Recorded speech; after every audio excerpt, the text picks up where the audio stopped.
They say money screams, but wealth whispers.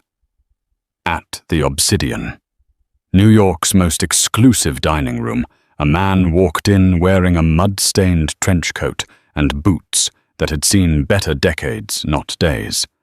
The staff laughed. The manager called security. But Rachel, a waitress hanging on to her job by a thread, saw something in his eyes that stopped her cold. She didn't know that the man sitting at table 9 wasn't just hungry. He was holding the deed to the building in his pocket, and he was looking for the woman who had saved his life 20 years ago. By the time dessert was served, the police were called, a career was ended, and the entire room was left in stunned silence. This is the story of the tip that changed everything. The rain in Manhattan didn't just fall, it felt like it was trying to erase the city. Inside the Obsidian, however, the weather was just a backdrop for the theater of the ultra-rich. The restaurant smelled of truffle oil, aged mahogany, and the specific metallic scent of old money. Rachel Jenkins adjusted her apron, wincing as the movement pulled at the bruise on her hip, a souvenir from bumping into a granite countertop during the lunch rush. At 32, Rachel had the kind of beauty that was often overlooked because it was masked by exhaustion. Her blonde hair was pulled back into a severe bun, and her uniform was pressed with military precision. She needed this job. Her younger brother Toby was sitting in a detention center in Queens, awaiting a bail hearing that cost more than Rachel made in 3 months.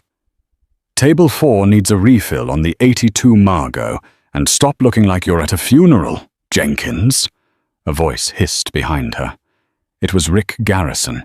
If the Obsidian was a kingdom, Rick was the executioner.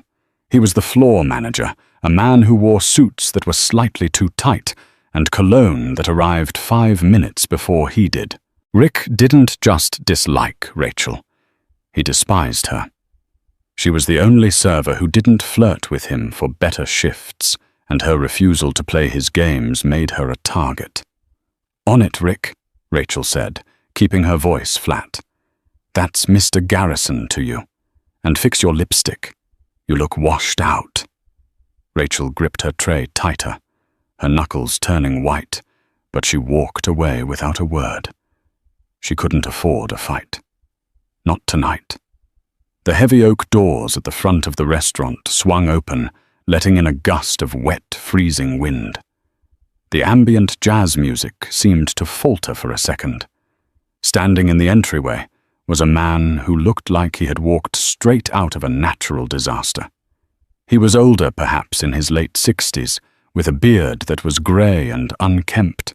He wore a heavy canvas field coat, stained with dark patches of oil and mud. His boots left wet, murky footprints on the pristine marble floor. The reaction in the restaurant was immediate.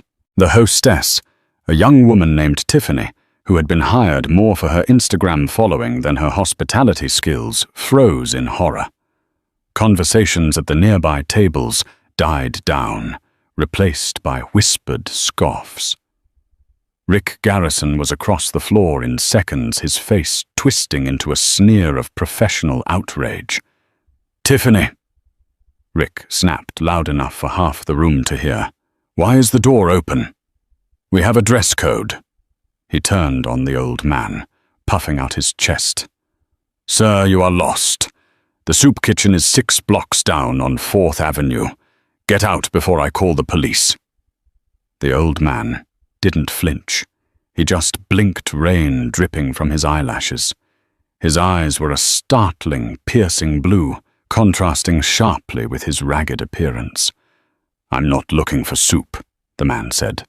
His voice was gravelly, but surprisingly steady. "I have money. I'd like a table." "We are fully booked," Rick lied smoothly. The restaurant was only at 60% capacity. It was a Tuesday, and even if we weren't, we don't serve vagrants. You're ruining the appetite of our paying guests. At table 2, a hedge fund manager laughed loudly, raising his wine glass in Rick's direction. "Tell him Rick smells like a wet dog in here." The old man looked at the hedge fund manager, then back to Rick. He reached into his coat pocket. Rick flinched, signaling the security guard near the bar, but the man only pulled out a damp, crumpled handkerchief and wiped his forehead. "I just want a hot meal," the man said softly. "I've been traveling a long time." "Out!" Rick shouted, pointing a manicured finger at the door. "Now!" Rachel was watching from the service station. She knew she should stay out of it. She knew Rick was looking for any reason to fire her. If she lost this job, Toby stayed in jail. It was that simple. But then she saw the old man's hand tremble. It wasn't fear. It was Parkinson's, or perhaps severe hypoglycemia. She recognized the tremor because her father had had it before he passed. Without letting herself think, Rachel stepped onto the floor. "Mr. Garrison," Rachel interrupted, her voice clear. Rick spun around, his eyes bulging. "Jenkins, get back to your section." "Table 9 is open," Rachel said, ignoring the warning bells ringing in her head. "It's in the corner, secluded. He won't bother anyone there. I'll take the table. I'll serve him." Rick stared at her, as if she had just spoken in tongues. He stepped into her personal space, his voice dropping to a venomous whisper. "If you seat this trash Jenkins, you're paying for his meal when he inevitably can't. And then you're done. You understand? You walk out that door, right behind him." Rachel looked at the old man. He was watching her with an intensity that made the hair on her arms stand up. It wasn't the look of a beggar. It was the look of a man assessing a structural beam to see if it would hold weight. "I understand," Rachel said. She turned to the man and offered a gentle smile, the first real smile anyone had seen in the Obsidian that night. "Right this way, sir. Let's get you out of the cold." Table 9 was tucked behind a decorative partition of frosted glass and bamboo, usually reserved for celebrities who didn't want to be photographed. Tonight, it served as a quarantine zone. Rachel pulled out the chair for the man. "Here, let me take your coat, sir." The man hesitated, clutching the lapels of the dirty canvas jacket. "It's wet. I don't want to ruin your cloakroom." "It'll dry," Rachel said firmly but kindly. She took the heavy soaking coat. Underneath, he wore a thick flannel shirt and suspenders. He looked like a fisherman who had been lost at sea, not a patron of a 3 Michelin-star establishment. As she hung the coat nearby, she noticed the label. It was faded, almost illegible, but the stitching was impeccable. Hand-stitched leather lining. Rachel paused. She knew fabrics. Her mother had been a seamstress. That coat was dirty, but it was constructed better than Rick's $3,000 suit. When she returned to the table, the man was staring at the silverware. He picked up the heavy silver spoon, turning it over in his calloused fingers. "Water?" Rachel asked, pouring from a crystal carafe. "My name is Rachel. I'll be taking care of you." "Water is good," he said. "My name is Kevin. Just Kevin." "Nice to meet you, Kevin. Can I start you with something warm?" "The lobster bisque is excellent tonight." Kevin looked up. "How much is it?" "It's $45, Rachel admitted, lowering her voice. She knew how insane that sounded. Kevin chuckled, a dry, rasping sound. "For soup? That must be some lobster." He looked at her, his blue eyes narrowing. "I don't have a credit card, Rachel. I have cash, but not much on me right now. Maybe just some bread and water." Rachel's heart sank. Rick was watching from the bar like a hawk. If this man ordered only water, Rick would throw him out for loitering. If he ordered food and couldn't pay, Rachel would be fired and charged. She looked at Kevin's hands. They were shaking again. He looked pale, likely diabetic or just starving. "I'll bring the bisque," Rachel said quietly. "And the filet mignon, medium rare." Kevin's eyes went wide. "I told you I might be short on cash." "I have an employee discount," Rachel lied. She didn't have a discount. She was going to pay full price out of her rent money. "And the chef made extra tonight. It's on the house." It was a reckless, stupid move. But Rachel was thinking of her brother Toby, sitting in a cold cell. If someone had offered Toby a hot meal, she hoped they would give it to him. "You'd do that?" Kevin asked. "Risk your job for a stranger. People have to look out for each other, Kevin. Otherwise, what's the point?" She turned to the kitchen. 20 minutes later, Rachel placed the steaming bowl of bisque and the fillet in front of him. Kevin ate with dignity. He didn't shovel the food. He savored it, using the cutlery correctly, wiping his mouth with the linen napkin. Rick walked by the table, slowing down just enough to sneer. He kicked the leg of Kevin's chair, accidentally. "Oops," Rick muttered. "Try not to get grease on the upholstery, old man." Kevin stopped eating. He slowly placed his knife and fork down. "This gentleman," Kevin said to Rachel, pointing at Rick's retreating back. "Is he the owner?" "No," Rachel whispered, pouring more water. "That's Mr. Garrison, the manager. The owner is a conglomerate group. We never see them. They just send directives from a skyscraper in Chicago." "I see," Kevin murmured. "A conglomerate. Faceless. Is everything okay with the food?" "It's perfect," Kevin said. Then he did something strange. He reached into his flannel pocket and pulled out a small velvet pouch. He placed it on the table. "Rachel, I want to be honest with you. I left my wallet in my other jacket. I cannot pay for this meal." Rachel felt the blood drain from her face. Rick was walking back toward them. He had sensed the moment. "I can't pay." Kevin repeated his voice, rising slightly, ensuring he was heard. "But," he opened the pouch, "I can offer you this as collateral until I return tomorrow." He tipped the pouch. Out rolled a pocket watch. It was gold battered and scratched, the glass face cracked. It looked like junk found at a flea market. Rick swooped in like a vulture. "I knew it," Rick shouted, causing the entire restaurant to go silent. "I knew it. The dine and dash." He snatched the watch from the table.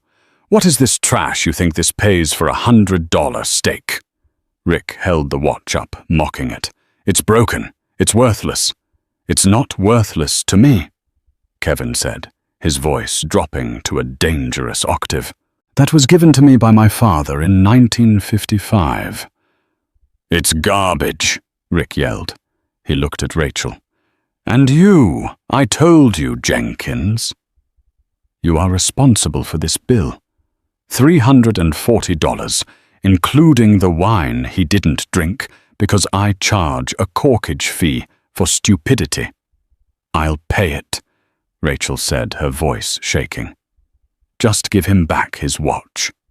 "No." Rick smiled a cruel, tight smile. "We keep the collateral and you pay the bill. Company policy on theft." Rick turned to the security guard. "Throw this bum out, and Jenkins, pack your things. You're done." Rachel felt tears pricking her eyes, but she refused to let them fall. She reached for her apron strings. "Wait," Kevin said. He didn't stand up. He remained seated, but his posture changed. The slouch vanished. His shoulders squared. The shaking in his hands stopped completely. "Give me the watch, Mr. Garrison," Kevin said. The tone was no longer that of a tired old man. It was the tone of a man accustomed to giving orders that were obeyed instantly. Rick laughed, but it was a nervous laugh, or what you'll call the hobo union. Kevin sighed. I gave you a chance, Rick. I gave this whole place a chance. Kevin reached under the table and pulled out a sleek black smartphone, the kind that hadn't even been released to the public yet. He tapped the screen once. What are you doing? Rick demanded. Making a reservation, Kevin said calmly. Suddenly the music in the restaurant cut out. The lights flickered and went to full brightness, killing the romantic ambiance and exposing the dust in the corners. The iPad in Rick's hand, the one used for managing the floor, pinged loudly. Then the hostess's station pinged. Then the bartender's register pinged. Every screen in the restaurant went blank, replaced by a single logo, a silver lion rampant on a field of blue. Rick's face went pale. He knew that logo. Everyone in the hospitality industry knew that logo. It was the crest of Sterling Dynamics, the parent company that owned the conglomerate, that owned the restaurant. Kevin stood up. He seemed taller now. He looked at Rick, then at the stunned room. My name, he said, his voice projecting to the back of the room, without shouting, is not Kevin. It is Kevin Sterling, and I believe, Mr. Garrison, that you are holding my watch. The silence that fell over the obsidian was heavier than the marble floors. It wasn't just quiet. It was a vacuum. The only sound remaining was the relentless drumming of the rain against the floor-to-ceiling windows, a natural rhythm that seemed to mock the artificiality of the room. Rick Garrison stood frozen, his hand still suspended in the air, clutching the battered gold pocket watch. His face, usually flushed with the arrogance of petty authority, had drained of all color, leaving him looking like a wax figure melting under the heat of the spotlight. On every digital surface, the point-of-sale terminals, the hostess's iPad, the digital wine list tablets on the tables, and even the large flat screen usually reserved for private events, the silver lion of Sterling Dynamics glowed with a predatory luminance. Kevin Sterling didn't move immediately. He let the moment breathe. He let the realization seep into the pores of every person in the room. He looked at the hedge fund manager at table 2, who had laughed earlier. The man was now staring at his plate, terrified to make eye contact. He looked at Tiffany, the hostess who was trembling by the door. Then Kevin took one step forward. The sound of his heavy, mud-caked boot hitting the floor echoed like a gavel strike. "My watch, Mr. Garrison," Kevin repeated. His voice was low, devoid of anger, which made it infinitely more terrifying. It was the voice of a man who owned the building, the block, and the bank that financed them both. Rick's hand shook violently. He tried to speak, but his throat clicked dryly. I didn't know. Sir, this is a misunderstanding. I looked like a human being in need. Kevin finished for him. He reached out his hand, steady and open. Rick dropped the watch into Kevin's palm, as if it were burning hot coal. Kevin took a slow, deliberate breath, polishing the glass face of the watch with his thumb. "This watch," he began, addressing the room, but keeping his eyes on Rick. "Stopped working 20 years ago. It stopped the minute my father died. I keep it broken to remind me that time runs out for everyone, even for billionaires, and especially for liars." Rachel stood by the service station, her heart hammering against her ribs like a trapped bird. She felt light-headed. The man she had served soup to the man she had risked her livelihood for was Kevin Sterling. The Kevin Sterling. He was a myth in the business world, a recluse who had vanished from the public eye 5 years ago after the death of his wife. Rumors said he had gone mad. Others said he was traveling the world in a super yacht. No one guessed he was walking through the rain in a canvas coat, testing the humanity of his own employees. Kevin turned his back on Rick and looked at Rachel. The transition in his demeanor was jarring. The cold corporate shark vanished, replaced by the gentle, weary traveler. "Rachel," he said softly, "I apologize for the theatrics. I know you dislike attention." Rachel stammered. She gripped the edge of table 9 to steady herself. "Mr. Sterling, I had no idea. The bill, I was really going to pay it." "I know you were," Kevin said, "and that is why we are going to have a very long conversation. But first," he tapped his phone again.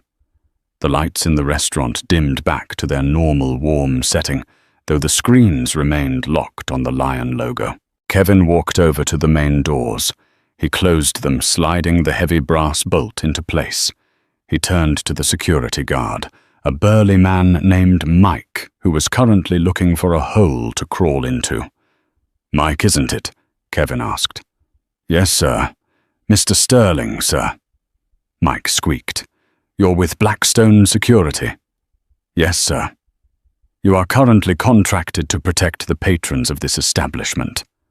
"I am a patron. No one leaves. No one enters. If anyone tries to leave before I am finished, you lose your contract. Do you understand?" "Loud and clear, sir," Mike said, stepping in front of the door and crossing his arms. The hedge fund manager at table 2 stood up indignantly. "Now wait a minute," the manager shouted. "This is false imprisonment. I have a meeting in Tokyo in the morning. Do you know who I am?" Kevin turned his head slowly. "You are Gerald P. Vance, senior partner at Vance and Halloway. Your firm manages 3 of my subsidiary pension funds." Kevin paused, his blue eyes icy. "Sit down, Gerald, or by the time you reach Tokyo, you won't have a firm to manage." Gerald sat down. The room was deathly silent again. Kevin walked back to table 9 and sat down. He gestured to the empty chair opposite him, the one Rick had kicked. "Mr. Garrison," Kevin said. "Sit." Rick looked around for help, but there was none. He walked to the table on legs that looked like jelly and collapsed into the chair. "And Rachel," Kevin said, pulling a third chair from a nearby table. "Please join us. You are the guest of honor." The scene at table 9 was a surreal tableau. To the left, Rick Garrison sweating through his expensive Italian suit, smelling of fear and fading cologne. To the right, Rachel Jenkins, still in her stained apron, her posture rigid with anxiety. And in the center, Kevin Sterling breaking a piece of bread as if he were hosting a casual Sunday dinner. Kevin didn't speak immediately. He took a sip of the water Rachel had poured him earlier. He savored it. "Do you know why I bought this restaurant chain, Rick?" Kevin asked. Rick shook his head, too terrified to speak. "I bought it because my wife Catherine loved this place. 30 years ago, we had our anniversary dinner right here. We didn't have much money then. I had just started my first tech firm. She was a school teacher. We scraped together enough for the prix menu." Kevin's eyes drifted to the window, watching the rain. "The waiter we had, he treated us like royalty. He didn't know we were scraping pennies. He just saw 2 people in love who wanted a special night. He gave us an extra dessert. He made us feel like we belonged." Kevin looked back at Rick.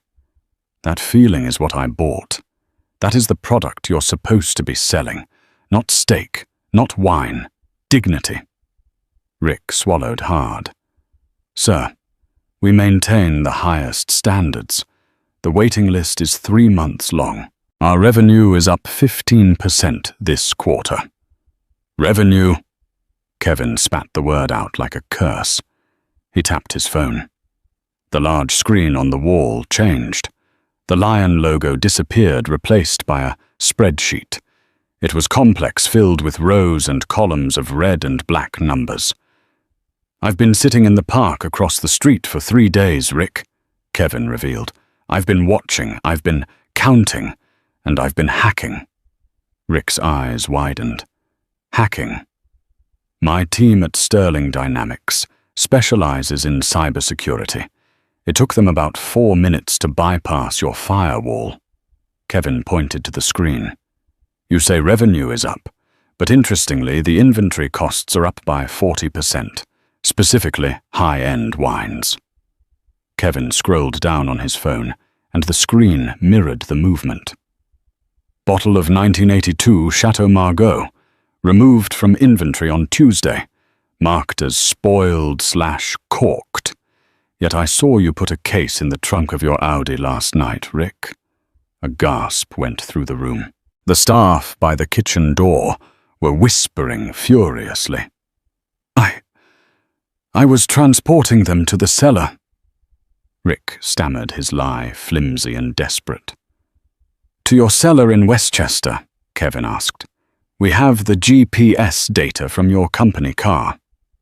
Kevin leaned forward, his voice dropping to a whisper that carried more weight than a scream. "You are a thief, Rick, but I can forgive theft. Money is just paper. What I cannot forgive is cruelty." Kevin swiped his screen. The display changed again. This time, it wasn't a spreadsheet. It was a video feed. It was grainy, obviously taken from the security camera in the break room. It was dated 2 weeks ago. On the screen, Rachel was sitting at a small table, her head in her hands, crying. Rick walked into the frame. He didn't ask her what was wrong. He didn't offer a tissue. He leaned over her, shouting. The audio was muffled, but the body language was clear. He was berating her. He pointed at the schedule, then pointed at the door. Kevin paused the video. "I watched the audio logs for this interaction," Kevin said.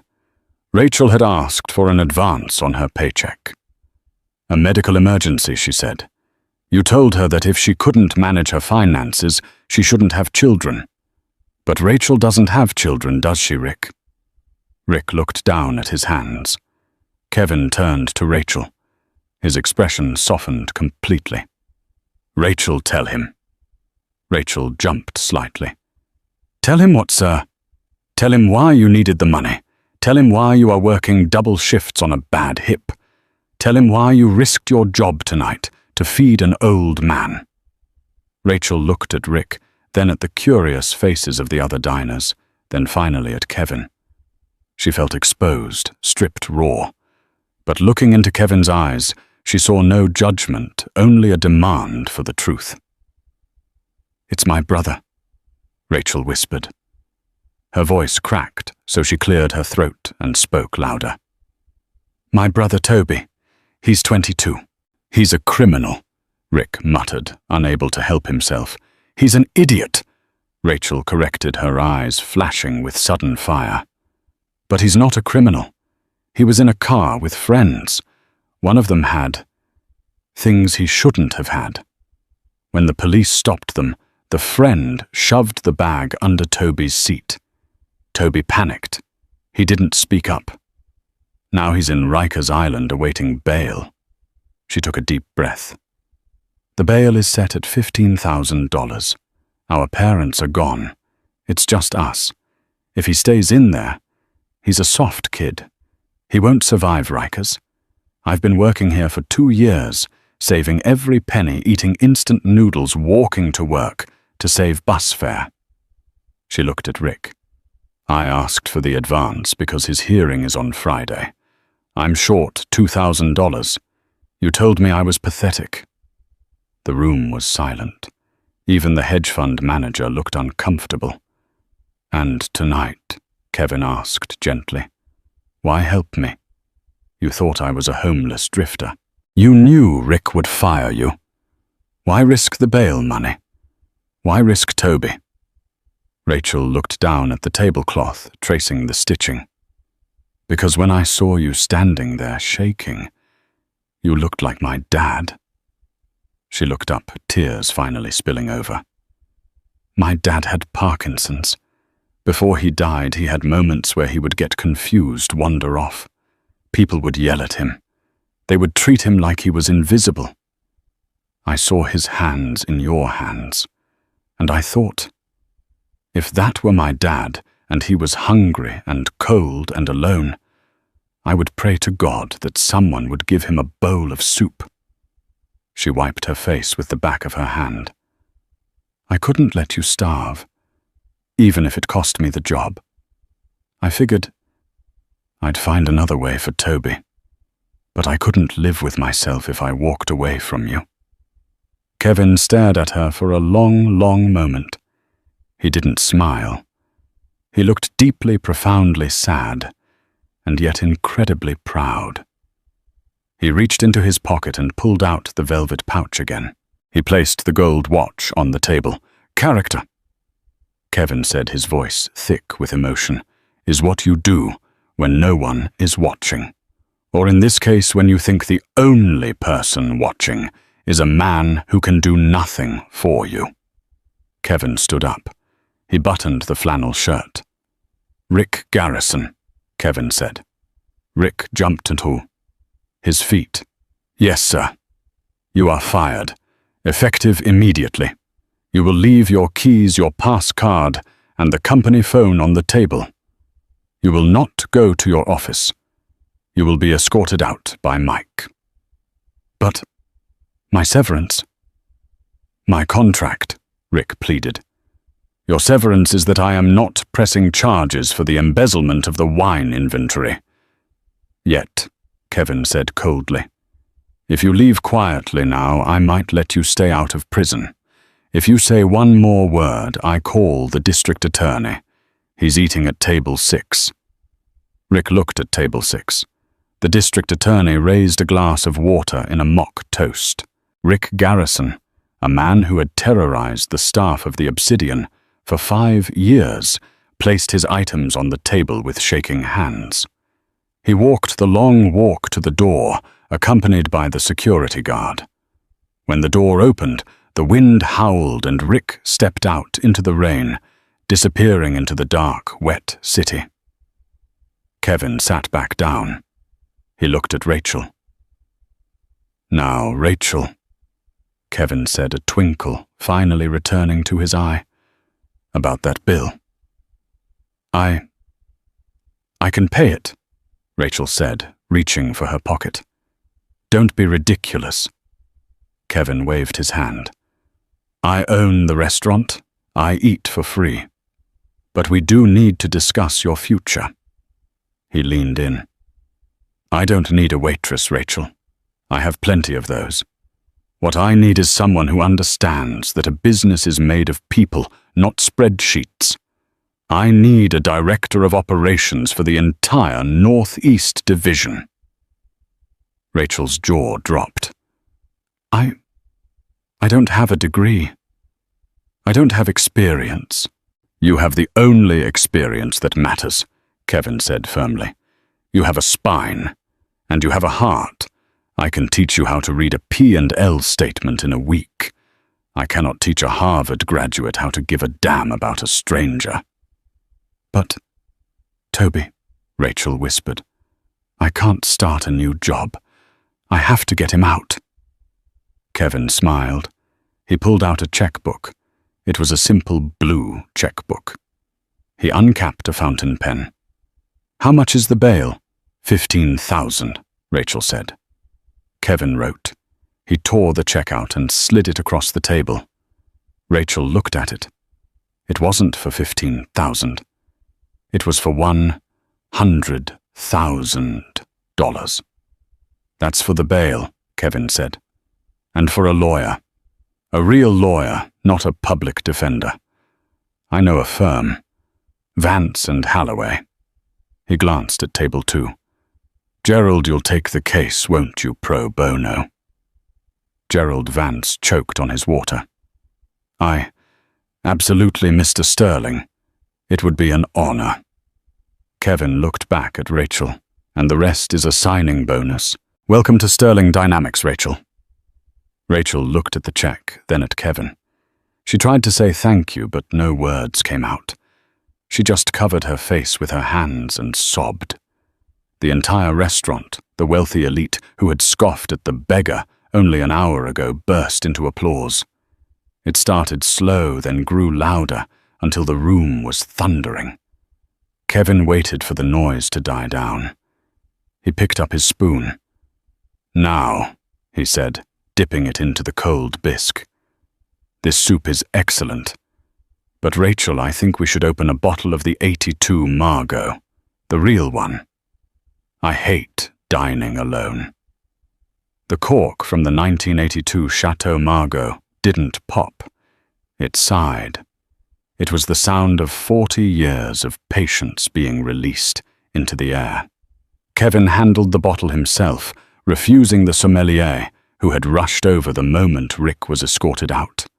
He poured a small amount into Rachel's glass, the ruby liquid catching the dim light of the crystal chandelier.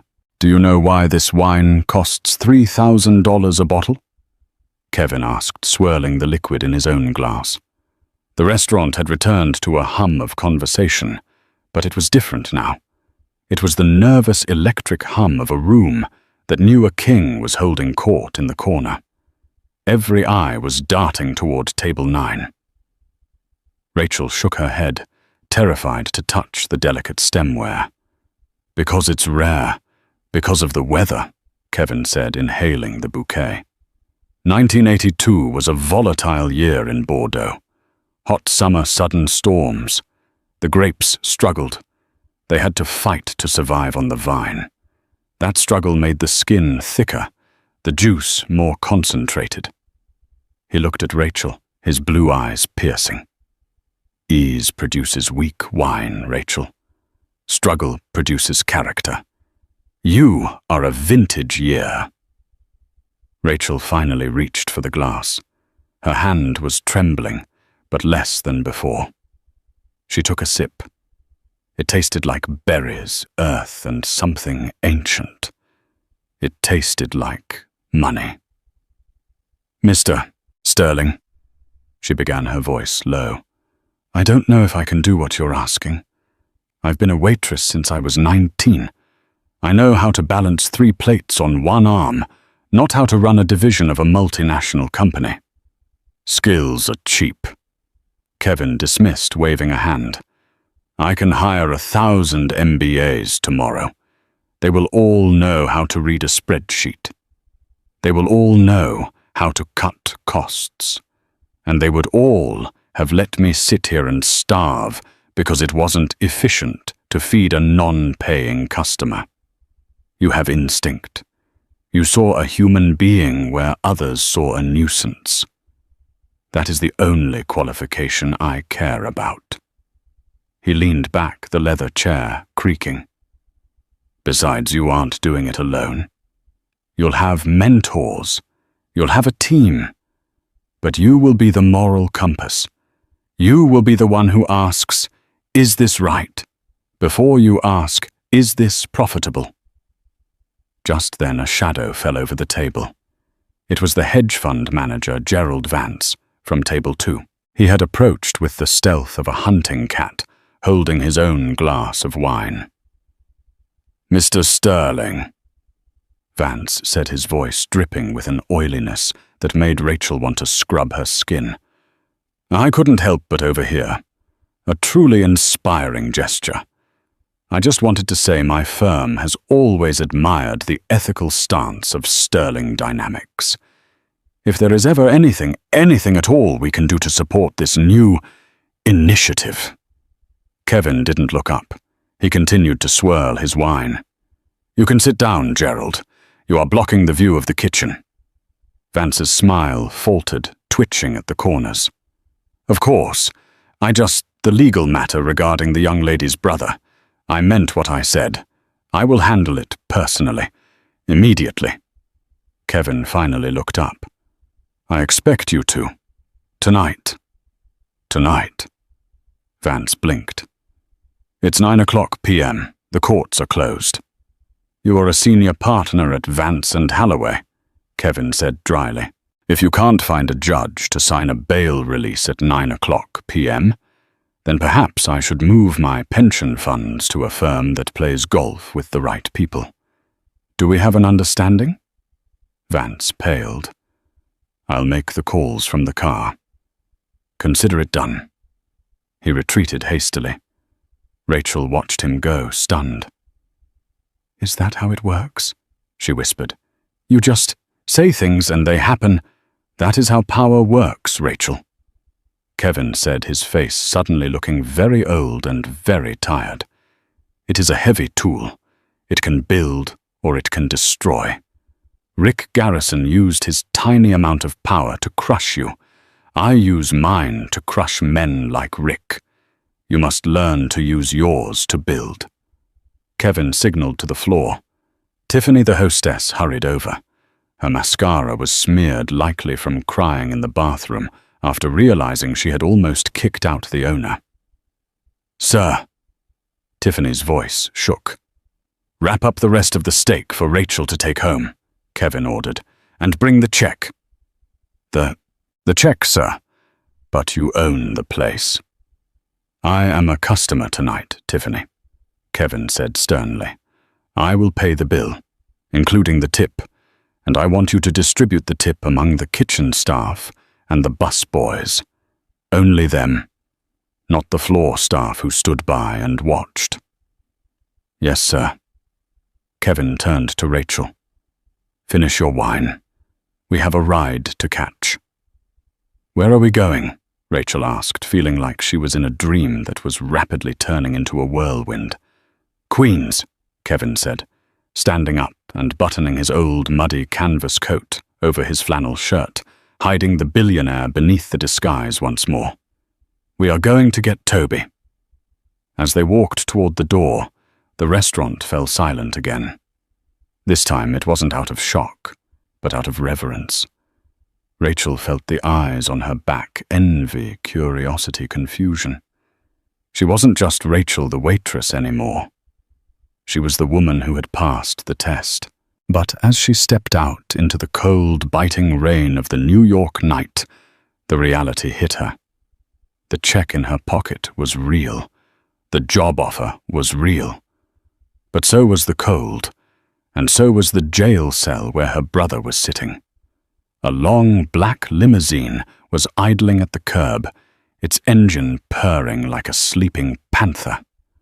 A driver in a pristine uniform held the door open, ignoring the rain soaking his cap. Mr. Sterling. The driver nodded. To the Queen's detention complex, James, Kevin said. And drive fast. The interior of the limousine smelled of lavender and conditioned leather, a stark contrast to the smell of stale fryer grease that usually clung to Rachel's hair after a shift. She sat on the edge of the seat, her hands clasped tight in her lap. Kevin sat opposite her, reading news reports on his transparent phone. He seemed to have compartmentalized the emotional dinner and shifted back into business mode. Tell me about Toby, Kevin said without looking up. Not the arrest. The boy.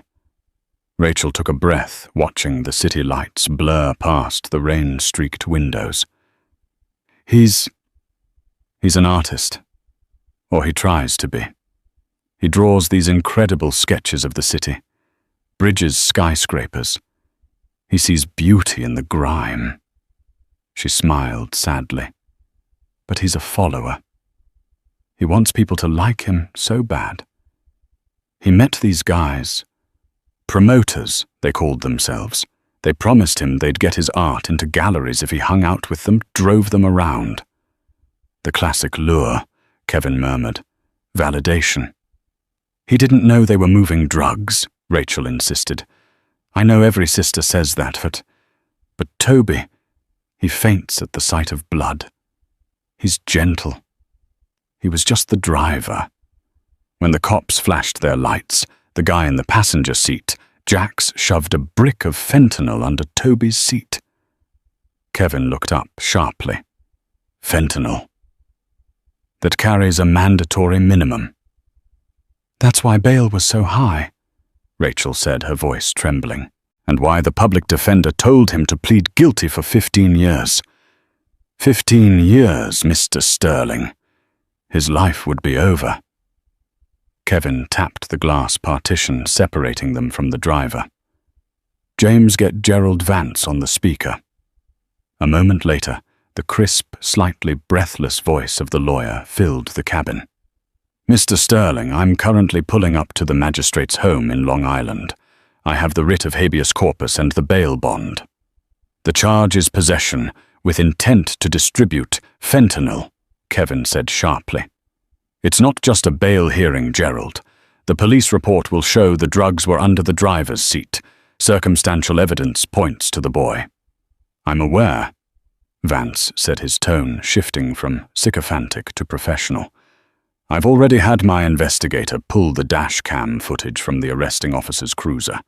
It shows a significant movement from the passenger towards the driver's side, seconds before the stop. Combined with the passenger's prior record, a Mr. Jax Miller who has 3 priors for distribution, we have reasonable doubt.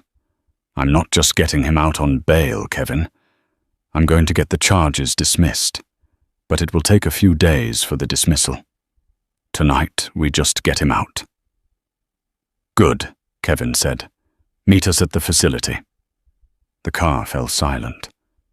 Rachel looked at Kevin. Why? She asked, tears welling up again. Why go this far? The check was enough. The job was enough. Kevin looked out the window. I told you about the waiter who served me and Catherine 30 years ago, the one who gave us the extra dessert. Yes. His name was Michael. We became friends. I helped him start his own catering business. He died 3 years ago. Cancer. Kevin's voice was barely a whisper. I have all the money in the world, Rachel. I can buy islands. I can buy governments. But I couldn't buy him more time. And I couldn't save Catherine. He turned to her. I can't save the dead, so I save the living. It's the only way I can sleep. The limousine slowed down. The scenery had changed. The glittering skyscrapers of Manhattan were gone, replaced by the grim industrial starkness of Queens. They pulled up to a massive fortress-like building, surrounded by barbed wire fences and floodlights that turned the night into a harsh, sterile day. The Queen's Detention Complex. Rachel shivered. The building radiated misery. They stepped out. James, the driver, held a large umbrella over Rachel, but the damp cold seeped into her bones instantly. Gerald Vance was already there, standing by the intake door in a trench coat, arguing with a police sergeant. Vance waved them over. They're processing the release now. It's chaotic in there. Are you sure you want to go in, Mr. Sterling? I'll wait here, Kevin said. He put a hand on Rachel's shoulder. This part is for you. Go get your brother. Rachel nodded, swallowed her fear, and followed Vance through the heavy steel doors. The smell hit her first. It was a mix of industrial bleach-unwashed bodies and microwaved food. The fluorescent lights buzzed with a headache-inducing frequency. They passed through a metal detector, then a sally port, the heavy clank of locking doors echoing behind them. Don't look at the inmates in the holding cell, Vance advised quietly as they walked down a corridor. Just keep your eyes forward. Rachel couldn't help but look. Through a thick plexiglass window, she saw a room crowded with men. Some were sleeping on concrete benches, others were pacing. The air of aggression and hopelessness was palpable. They reached a smaller release room. A correctional officer behind a desk looked up, looking bored. Jenkins Tobias, the officer grunted. Bond is posted, Vance said, sliding a stack of paperwork across the counter. And here is the judge's order for immediate release. The officer squinted at the papers, stamped them, and spoke into a radio. Bring out Jenkins. It took 10 minutes. 10 minutes that felt like 10 years. Rachel paced the small room, wringing her hands. Then the far door buzzed and opened. Toby walked out. Rachel gasped. He looked smaller than she remembered. He was wearing an oversized grey jumpsuit that hung off his thin frame. His blonde hair, usually messy and artistic, was greasy and matted. But it was his face that broke her heart. His left eye was swollen shut, a kaleidoscope of purple and black. His lip was split. He walked with a limp favoring his right side. "Toby!" Rachel screamed, running forward. Toby looked up, his one good eye widening in disbelief. "Rachel!" She crashed into him, hugging him carefully but tightly. He smelled of jail, that distinct metallic odor. He collapsed into her, his legs giving out, sobbing into her shoulder. "I'm sorry," he choked out. "I'm so sorry, Rachel. I didn't mean to. I was so scared." "Shh," Rachel soothed, stroking his hair. "I've got you. It's okay. We're going home." Vance watched them, his expression unreadable. "Mr. Jenkins," he said sharply, "who did that to your face?" Toby flinched, pulling away from Rachel. He looked at Vance with terror. I fell. From the bunk." "Don't lie to me, son," Vance said, his voice dropping to that dangerous lawyer tone. "If we are going to build a defense, I need to know. Was it other inmates or was it the guards?" Toby looked at the correctional officer behind the desk, then back at Vance. He lowered his voice to a whisper. "It was friends of Jack's, in the holding cell. They told me to keep my mouth shut. They said if I talked about the drugs, they'd find Rachel." Rachel froze. The warmth of the reunion vanished, replaced by a chill colder than the rain outside. "They threatened Rachel?" Vance asked, pulling out a notepad. "They said they know where she works," Toby whispered, tears streaming down his bruised face. "They said accidents happen to waitresses walking home at night." Rachel felt a wave of nausea. She had thought getting him out was the end of the nightmare.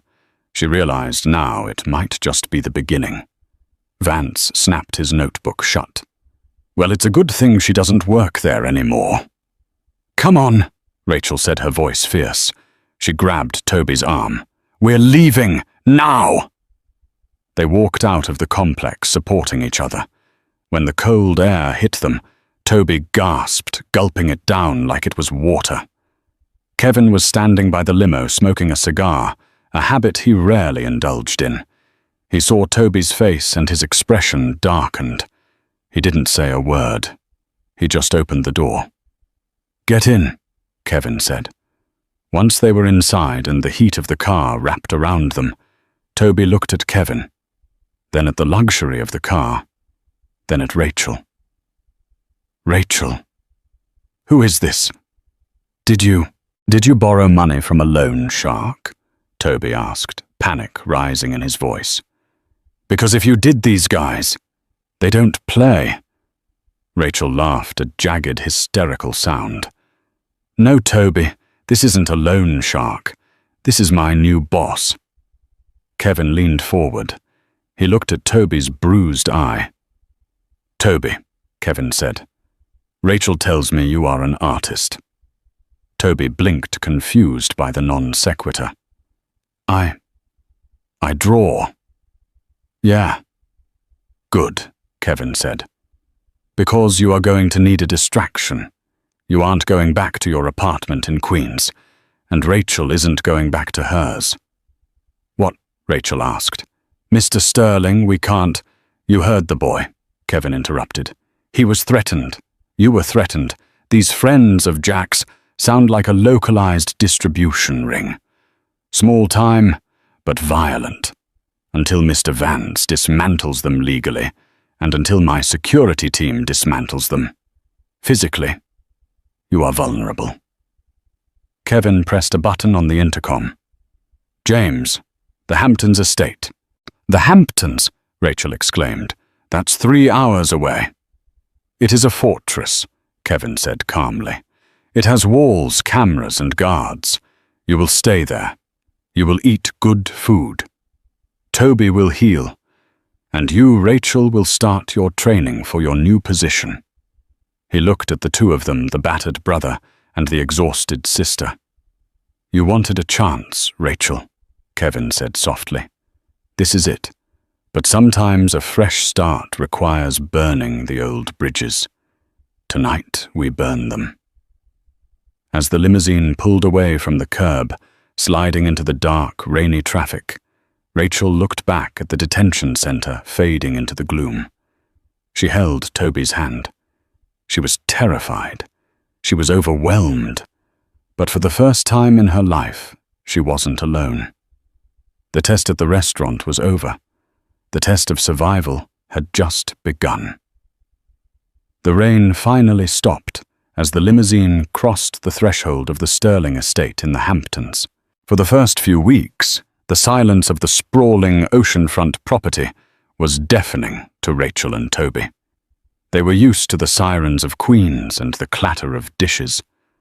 But under the watchful eye of Kevin's security team and the relentless legal maneuvering of Gerald Vance, the threat from the city faded.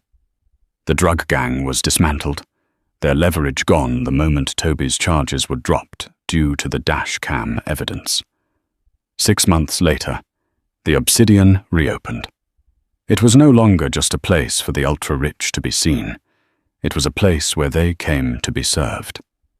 The menu was updated, the lighting was softer, and the pretension was stripped away. Rachel Jenkins stood at the host stand reviewing the reservation list. She wasn't wearing an apron. She wore a tailored charcoal blazer, her hair styled loose and professional. As the director of operations for the Northeast, she didn't carry trays anymore. She carried the culture of the company. "Miss Jenkins?" Rachel looked up. A young man, barely 20, stood there. He was the new busboy hired just yesterday. He looked terrified. He had dropped a tray of water glasses 10 minutes ago. "I'm sorry about the glasses, ma'am," he stammered, wringing his hands. I can pay for them out of my tips. Please don't fire me." Rachel looked at him. She saw the scuffed shoes. She saw the desperation in his eyes, the same desperation she had felt when Rick Garrison used to loom over her. She closed the reservation book. "What is your name?" "Leo, ma'am." "Leo," Rachel said, stepping out from behind the podium. "We don't fire people for gravity. We fire them for apathy. Did you apologize to the guests who got splashed?" "Yes, ma'am, immediately." "Then grab a broom, clean it up, and get back out there. And Leo, keep your head up. You're part of the team." Leo breathed a sigh of relief that seemed to deflate his entire body. "Thank you, Miss Jenkins." As Leo rushed off, Rachel felt a presence beside her. Kevin Sterling was standing there leaning on a cane, not because he needed it, but because he liked the aesthetic. He was smiling. "You handled that well," Kevin said. "Rick would have deducted it from his paycheck."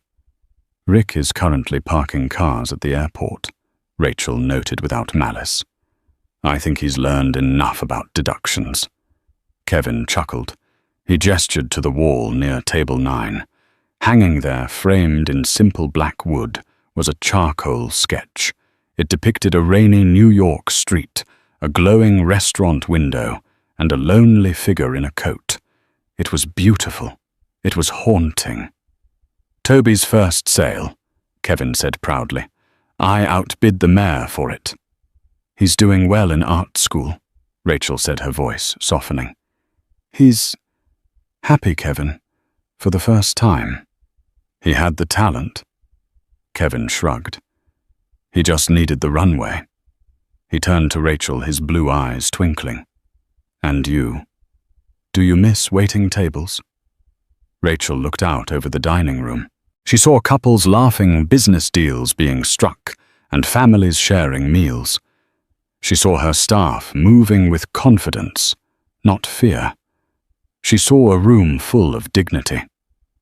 "No," Rachel said, touching the gold watch that Kevin had insisted she keep the broken one, now framed on her desk in the back office.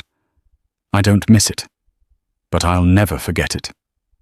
"Good," Kevin said, patting her arm, "because table 4 is asking for the manager. Apparently the wine is too cold." Rachel laughed, a genuine free sound. "I'll handle it." She walked onto the floor, not as a servant, but as a queen in her own kingdom, proving that the most valuable currency in the world wasn't in the bank, it was in the heart. And that is the story of how a simple bowl of soup toppled a tyrant and changed 3 lives forever. It's a powerful reminder that we never truly know who we are dealing with. The beggar at the door might be the owner of the building, and the quiet waitress might be the next CEO. Kevin Sterling tested the world to see if it still had a heart, and Rachel passed with flying colors. It makes you wonder if you were tested today. Would you pass? If this story moved you, please hit the like button. It helps get these stories out to more people who might need a little hope. And don't forget to subscribe and turn on notifications so you never miss a new story. I want to hear from you in the comments. Have you ever done a good deed that came back to reward you later? Share your story below. Thanks for watching.